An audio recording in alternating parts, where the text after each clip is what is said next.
வணக்கம், நான் உங்கள் சித்த மருத்துவர் மெல்வின்.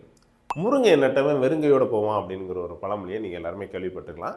இதோட மீனிங் என்ன அப்படின்னு பார்த்தோம்னா, வீட்டில் முருங்கை மரத்தை வளர்த்து அதில் உள்ள எல்லா பாகத்தையும் முறைப்படி சமைச்சு சாப்பிட்டு வந்தார் அப்படின்னா, அவர் முதுமை காலத்தில் கம்பு ஊனாமல் நல்ல ஆரோக்கியமாக வாழலாம் அப்படிங்கிறது தான் அதோட மீனிங்.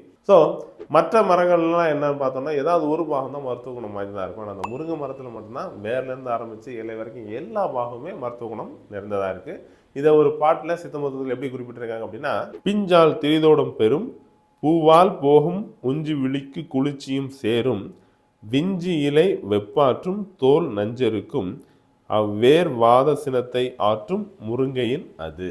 இந்த பாட்டை கேட்கும்போது தெரிஞ்சிருக்கும், உங்களுக்கு முருங்கை பிஞ்சுன்னு சொல்லக்கூடிய அந்த காய் தான். இந்த காயை ரெகுலராக சாப்பாடில் நம்ம எடுத்துகிட்டு வந்தோம் அப்படின்னா திரிதோஷம் அதோட நிலையிடும். அதாவது வாத பித்த கபம் இதெல்லாம் தத்தம் நிலையில் இருந்தாலே நோய் வராது அப்படிங்கிறத சித்த மருத்துவ அடிப்படையிலே. ஸோ அந்த வகையில் இது நோய் வராமல் தடுக்கிறதுக்கு இந்த முருங்கைக்காய் நல்லாவே ஹெல்ப் பண்ணு போட்டிருக்காங்க. முருங்கை பூவால் ஆண்மை பெருகும், உடல் வன்மையாகும், கண்ணுக்கு நல்ல ஒரு மருந்து அப்படின்னே குறிப்பிட்டிருக்காங்க. ஸோ முருங்கை பூவே நம்ம ரெகுலராக சாப்பாடில் சேர்த்து வரும்போது நமக்கு இந்த பிரச்சனைகள்லாம் ஒரு நல்ல தீர்வாக இருக்கும்.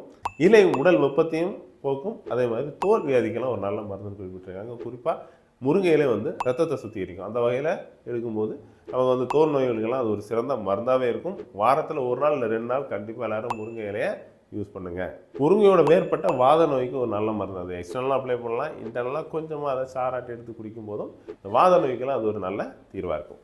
உங்கள் வீட்டில் முருங்கை மரம் இருந்ததுன்னா அதில் உள்ள பாகத்தெல்லாம் கண்டிப்பாக சமையலுக்கு யூஸ் பண்ணுங்கள்.